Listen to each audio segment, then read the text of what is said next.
നമസ്കാരം. എല്ലാവർക്കും സുഖമാണല്ലോ? എൻ്റെ കഴിഞ്ഞ വീഡിയോസ് എല്ലാവരും കണ്ടിരിക്കുമെന്ന് കരുതുന്നു. കാണാത്തവർ കാണാൻ ശ്രമിക്കുക. കാരണം ഇന്നത്തെ വീഡിയോ അതിൻ്റെ തുടർച്ചയാണ്.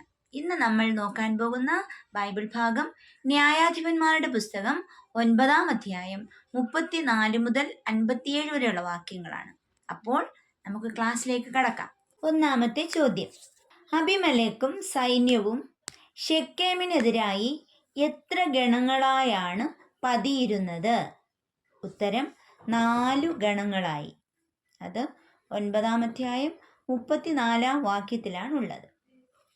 രണ്ടാമത്തെ ചോദ്യം: മലയുടെ നിഴൽ കണ്ട് മനുഷ്യരാണെന്ന് നിനക്ക് തോന്നുകയാണ്. ആര് ആരോട് പറഞ്ഞു? ഉത്തരം സെബൂൾ ഗാലിനോട് പറഞ്ഞു. 9-ാം അധ്യായം 36-ാം വാക്യത്തിലാണ് ഇതുള്ളത്.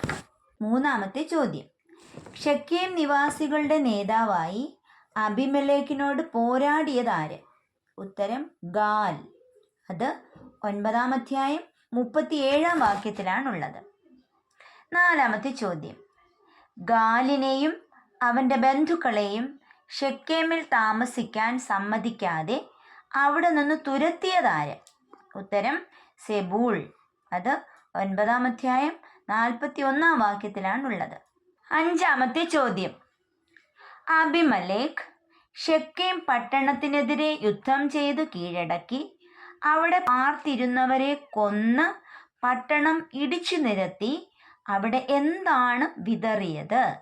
ഉത്തരം ഉപ്പ്. അത് 9-ാം അധ്യായം 45-ാം വാക്യത്തിലാണുള്ളത്.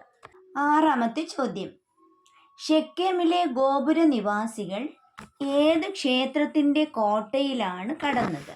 ഉത്തരം എൽ ബെറീത്ത്. അത് 9-ാം അധ്യായം 47-ാം വാക്യത്തിലാണുള്ളത്. ഏഴാമത്തെ ചോദ്യം: അബിമേലെക്ക് പടയാളികളുമായി ഏതു മലയിലേക്കാണ് പോയത്? ഉത്തരം സൽമോൻ മലയിലേക്ക്. അത് 9-ാം അധ്യായം 48-ാം വാക്യത്തിലാണുള്ളത്. എട്ടാമത്തെ ചോദ്യം: അബിമേലെക്ക് ഗോപുരം അഗ്നിക്കിരയാക്കാനായി അതിൻ്റെ വാതിൽക്കൽ എത്തി. ഗോപുരം ഏത്? ഉത്തരം ബലിഷ്ഠ ഗോപുരം. അത് 9-ാം അധ്യായം 51-ാം വാക്യത്തിലാണുള്ളത്.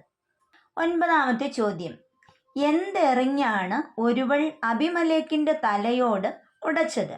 ഉത്തരം തിരികല്ലിൻ പിള്ള. അത് 9-ാം അധ്യായം 53-ാം വാക്യത്തിലാണുള്ളത്.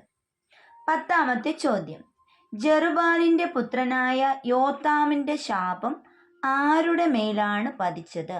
ഉത്തരം ശെഖേം നിവാസികളുടെ മേൽ. അത് 9-ാം അധ്യായം 57-ാം വാക്യത്തിലാണുള്ളത്. ഇന്ന് നാം കണ്ട ചോദ്യോത്തരങ്ങൾ എല്ലാവർക്കും മനസ്സിലായെന്ന് കരുതുന്നു. ഇന്നത്തെ ചോദ്യോത്തരങ്ങൾ കമൻറ്റ് ബോക്സിൽ പിൻ ചെയ്തിടുന്നതായിരിക്കും. ഇനിയും ഈ ചാനൽ സബ്സ്ക്രൈബ് ചെയ്യാത്തവർ ചെയ്യുക. ബെൽ ബട്ടൺ അമർത്താൻ മറക്കരുത്. എങ്കിൽ മാത്രമേ നോട്ടിഫിക്കേഷൻ ലഭിക്കുകയുള്ളൂ. അപ്പോൾ സപ്പോർട്ട് ചെയ്യുക, പ്രാർത്ഥിക്കുക. താങ്ക്